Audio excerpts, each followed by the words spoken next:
Hello दोस्तों, आप देख रहे हैं अवधी संगीत यूट्यूब चैनल।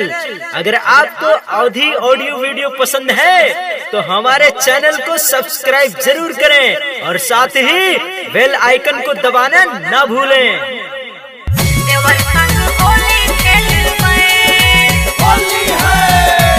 चिंटू के अम्मा क्या बात है?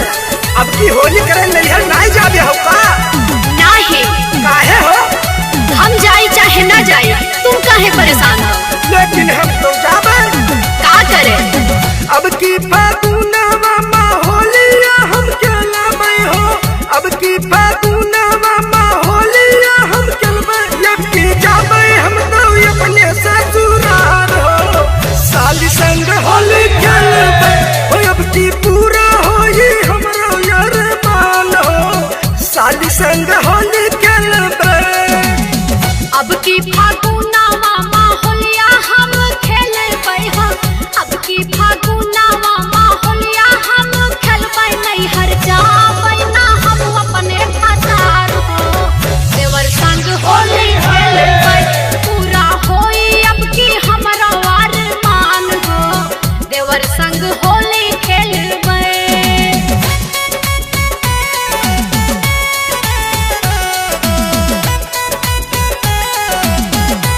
अरे भाई, सालियों देवर साथे होली ना खेला जाई तब की के साथे खेला जाई?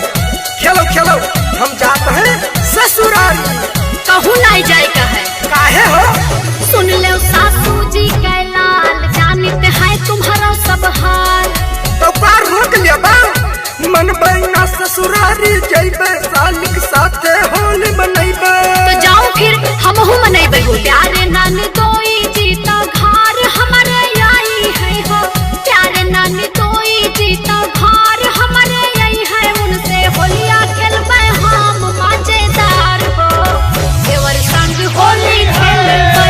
पूरा होई अब की हमरा वार मान हो। देवर संग होली खेलबे।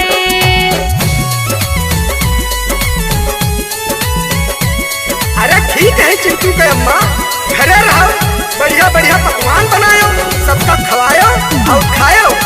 लेकिन तुम मनिहो ना है। ए चिंटू के पापा, ऐसा करो हमहू चल गए। नहीं नहीं, तू ना जाओ। काहे? साली सरहज संग माँ खेली है, रानी देख के हमारी जरी है। ना ना, सब चलेगा हो। तीनों मिलके रंग लगाइबे, संग माँ हमहू दिल बहलाइबे। इच्छा भर के खेलो। कुमार सिंह देहाती जी के खुश बाबा मनवा हो। कुमार सिंह देहाती जी के खुश बाबा मनवा। लुटबे होलिया में हम मौज बहार हो। साली संग होली खेलबे। हो अब की पूरा होई हमरो यार मान हो। साली संग